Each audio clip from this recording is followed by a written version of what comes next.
وہ قبائل کی بات کرتے ہیں، اور قبائل کے جتنے نمائندے ہیں وہ تو سب ہمارے ساتھ ہیں۔ تو میں نے اس وقت بھی ان سے کہا تھا کہ قبائل کے 19 نمائندے ہیں، صرف 4 آپ کے ساتھ ہیں، 15 ہمارے ساتھ ہیں، لیکن ان 15 کے ہاتھ پاؤں تم نے باندھے ہوئے ہیں۔ ابھی آپ ان کے ہاتھ پاؤں کھول دیں، میں ابھی پریس کانفرنس میں 15 آدمیوں کو پیش کر کے فاٹا انضمام کے خلاف ان کا بیان دلواؤں گا۔ آج وہ بھی پشیمان ہیں کہ ہم نے کیا کیا۔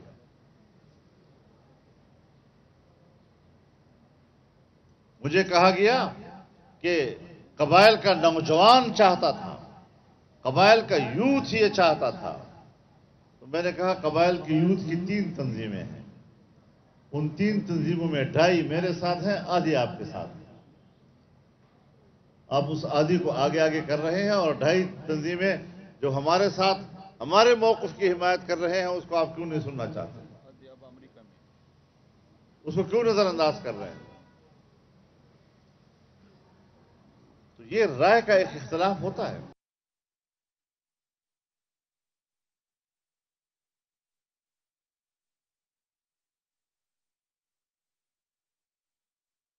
پشاور میں قبائلی زوما اور تاجروں کا مشترکہ جرگہ اس وقت جاری ہے، جہاں پر سربراہ JUIF مولانا فضل الرحمان خطاب کر رہے تھے، اور اس موقع پر ان کا کہنا تھا کہ جمہوری اقدار کے فروغ کے لیے سب کو کردار ادا کرنا ہوگا، عوام کی منشا کے مطابق فیصلے کرنا ہوں گے۔ انہوں نے مزید یہ بھی کہا کہ عالمی قوتیں چاہتی ہیں کہ ہم تقسیم در تقسیم ہو جائیں۔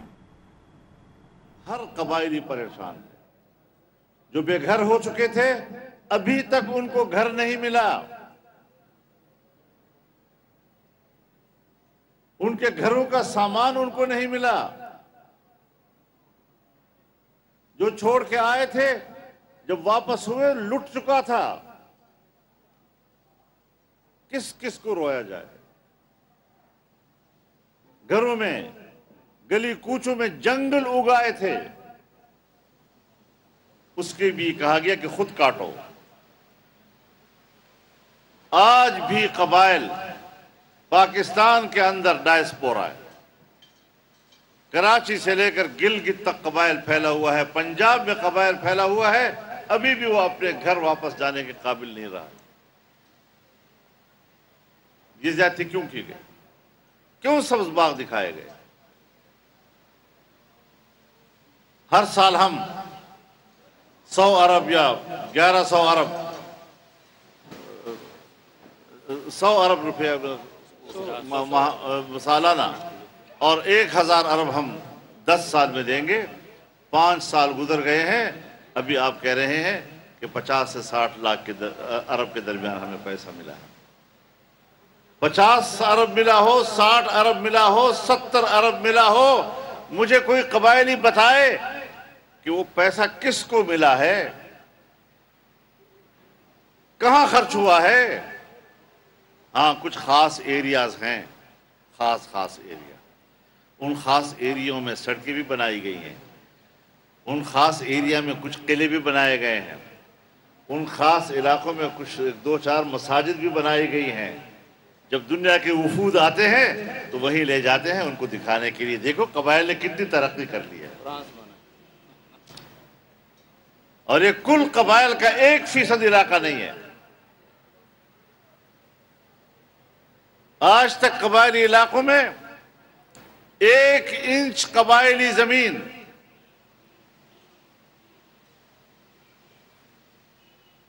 اس کا پٹوار نہیں ہوا، وہ بندوبستی نہیں بن سکی، پٹواری وہاں نہیں جا سکتا، زمین کی تقسیم نہیں ہو سکتی وہاں پر۔ 6 نسلوں سے جو زمین اور ہمارا خاورہ ہمارا مشترک چلا آ رہا ہے، آج کس بنیاد پر آپ اس کو تقسیم کریں گے؟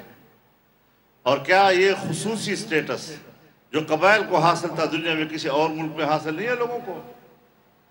70-80 ممالک ہم گنوا سکتے ہیں کہ جہاں ان ملکوں کے اندر مختلف علاقوں کے سٹیٹس مختلف ہیں، لوگوں کی سہولت کے لیے ان کو اپنی مرضی کے مطابق زندگی گزارنے کی اجازت دی جا رہی ہے، لیکن ہم مظلوم ہیں۔ میں نے جب کہا عوام سے پوچھو، مذاق اڑاتے تھے، قبائل کون ہوتے ہیں کہ ہم ان سے پوچھیں گے؟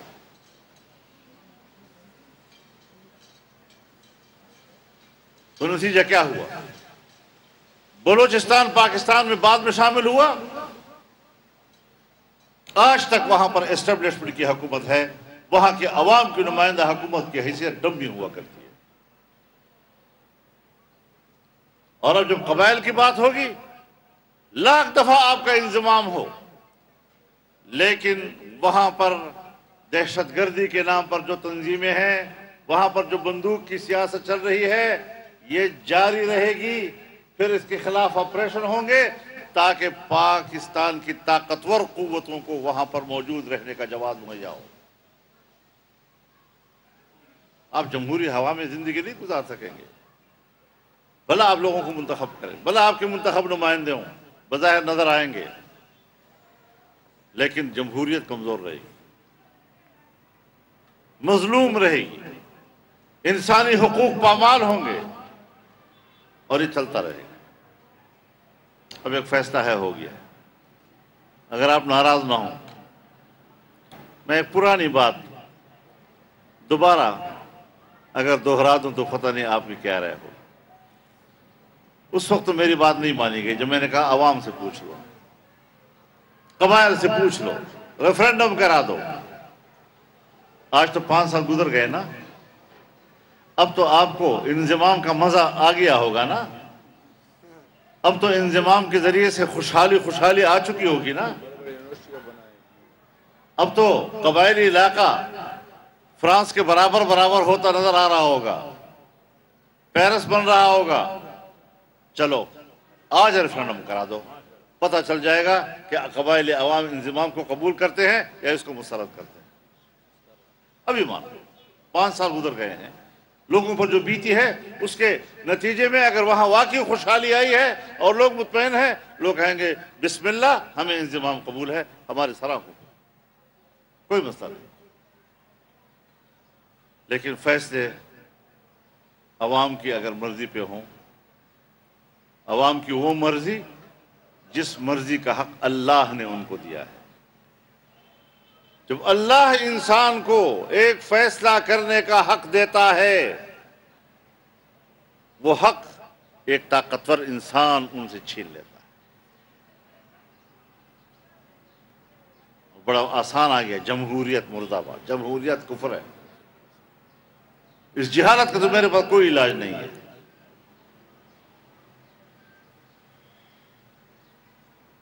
یہ چیزیں ہیں ہماری نظر میں، اور اب آپ کے پرابلمز آ گئے ہیں، جو آپ کا انڈسٹریل آپ کے مسائل ہیں، آپ کے مراعات ہیں، وہ آپ سے چھین لیے گئے۔ تو اسی صوبے میں گدون انڈسٹریل زون کیوں بیٹھ گیا؟ دی ہوئی مراعات آپ نے چھین لیے ان سے۔ پھر یہی مسئلے پیدا ہوتے ہیں کہ یہ ظلم صرف ایک علاقے کے ساتھ کیوں ہوتا ہے، یہ زیادتی ایک زبان بولنے والوں کے ساتھ پاکستان میں کیوں ہو رہا ہے، یہ زیادتیاں ایک خاص قومیت کے ساتھ کیوں ہو رہی ہیں؟ ظاہر ہے وہ نعرے لگائیں گے، چیخیں گے، چلائیں گے، اپنے حقوق کی بات کریں گے۔ یہ پریشانی ہے۔ اب ظاہر ہے جو ملک کو اقتصادی لحاظ سے تباہ کر گیا، انڈسٹری کو تباہ کر گیا، انڈسٹری تباہ ہوتی ہے تو پاکستان کی پیداواری صلاحیت گرتی ہے، اور جب پاکستان کی پیداواری صلاحیت ختم ہوگی تو پھر آپ بتائیں بازار میں کہاں سے مال آئے گا، مارکیٹ میں کیسے مال آئے گا؟ عام آدمی کی خرید کے لیے اگر جیب میں پیسہ ہو بھی تو مال نہیں ہے، اور جب آئے گا تو طلب زیادہ ہوگی، رسد کم ہوگی، مہنگائی بڑھے گی۔ تو یہ وہ مسائل ہیں اس وقت جو قبائل کے حوالے سے ہمیں درپیش ہیں۔ میں اب بھی آپ سے عرض کرنا چاہتا ہوں کہ آپ کے جو مسائل ہیں، جب میں اس وقت بھی آپ کے حق میں لڑ رہا تھا تو نواز شریف کی حکومت تھی اور ہم ان کے اتحادی تھے، میں نے پرواہ نہیں کی اس بات کی کہ میں کسی حکومت کا اتحادی ہوں تو اب میں اس میں عوام کی بات نہیں کروں گا، میں اس میں اختلاف رائے نہیں کروں گا۔ اور انشاءاللہ اب بھی میں آپ کی آواز اپنی حکومت کے اقتدار کے ایوانوں تک پہنچاؤں گا، اور میں اپنی کوشش پوری طرح ہمارے آپ کے ساتھ ہوگی۔ ہم جس طرح پہلے آپ کے صف میں تھے، آج بھی آپ کے صف میں ہیں، ہم پہلے بھی آپ کی جنگ لڑ رہے تھے، آج بھی آپ کی جنگ لڑیں گے، اور آئندہ بھی انشاءاللہ آپ کے شانہ بشانہ اور قدم بقدم آپ کے ساتھ ہوں گے۔ اللہ تعالی ہمیں توفیق عطا فرمائے۔ وآخر دعوانا الحمدللہ۔ جمعیت علماء اسلام پشاور میں جمعیت علماء اسلام کے سربراہ مولانا فضل الرحمان خطاب کر رہے تھے۔ اس موقع پر ان کا کہنا تھا کہ جمہوری اقدار کے فروغ کے لیے سب کو کردار ادا کرنا ہوگا، عوام کی منشا کے مطابق فیصلے کرنا ہوں گے۔ انہوں نے یہ بھی کہا کہ عالمی قوتیں چاہتی ہیں کہ ہم تقسیم در تقسیم ہو جائیں، قبائلی عوام کی ترقی کے لیے مزید اقدامات ضروری ہیں۔ انہوں نے یہ بھی کہا کہ بے گھر ہونے والے قبائلیوں کو چھت کی فراہمی یقینی بنانا ہوگی۔ پر فرضی طور پر وہم کی بنیاد پر ایک دباؤ مسلط کر دینا، اسلام آباد آ رہے ہیں، اسلام آباد آ رہے ہیں، اسلام آباد آ رہے ہیں، اسلام آباد میں مکھیاں مارنے کے لیے آئیں گے۔ پبلک کے لیے بھی آپ لوگوں نے اس کا دماغ خراب کیا اور اس ملک کو یہاں پر پہنچایا، اب دوبارہ اس کا دماغ خراب کر رہے ہو۔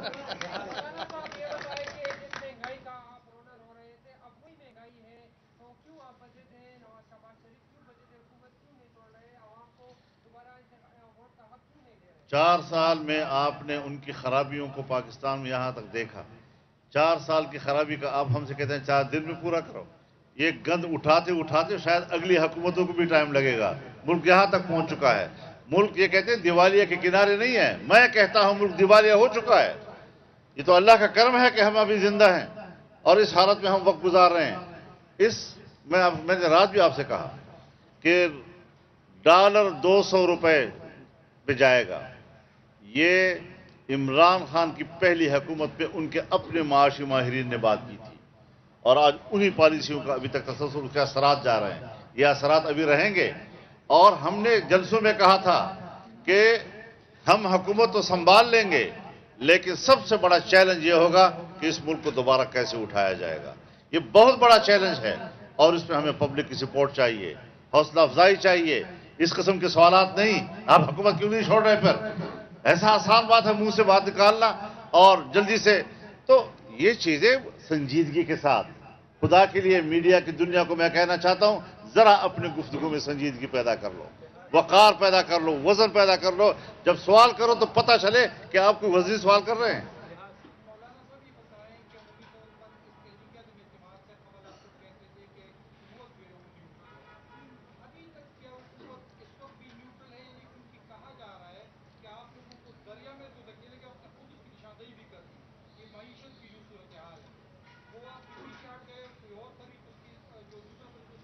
دیکھیے میں گزارش کروں، ملک ہم سب کا ہے۔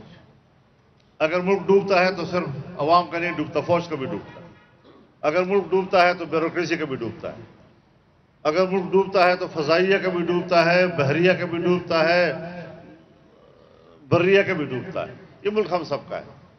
ہم آج یہی بات کہہ رہے ہیں کہ ملک کی اس مشکل میں سیاستدان ہوں یا ادارے ہوں، انہیں ایک پیج پر مشترکہ اور متفقہ کردار ادا کرنا ہوگا۔ کوئی بالادستی کا احساس دلانے کی کوشش نہ کرے، طاقتور ہونے کا احساس دلانے کی کوشش نہ کرے، جمہوریت کو کمزور ہونے کا اور کمزوری کا احساس نہ دلائے۔ عوام کی اب ہم نے آنے والے مستقبل میں کچھ صورتحال کو بہتر بنانے کی طرف جانا ہے۔ دنیا اس وقت آپ کا ساتھ دینا چاہتی ہے، مجھے پتا ہے۔ چائنا آپ کو سرکاری طور پر خط لکھ چکا ہے کہ ہم پاکستان کے مختلف شعبوں میں آپ کے ساتھ کام کرنے کے لیے تیار ہیں، اور ایگریکلچر میں، تمام محکموں میں، یہاں تک کہ مواصلات میں، ہاؤسنگ میں، کہاں کہاں وہ آپ کے ساتھ تعاون کرنا چاہتے ہیں۔ جب چاہتے ہیں تو ہمیں حالات بنانے چاہیے کہ وہ میدان میں آئیں۔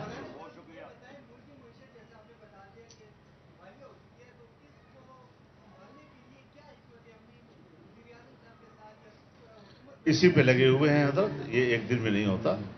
ہم پہلے قدم سے اپنے کام کا آغاز کرتے ہیں اور میڈیا آخری قدم پر ہم سے سوال کرتی ہے، تو یہ مسئلہ تھوڑا سا ہے آپ کو اور ہمارا۔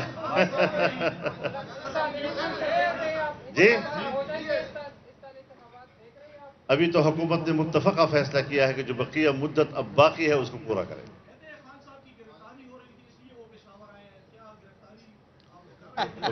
پتہ چل گیا کہ اتنا بڑا بہادر آدمی ہے. اور تاس تو پتہ تھا کب دے کے اسی کی کور کے اسی کی کور کے سلام بس وہ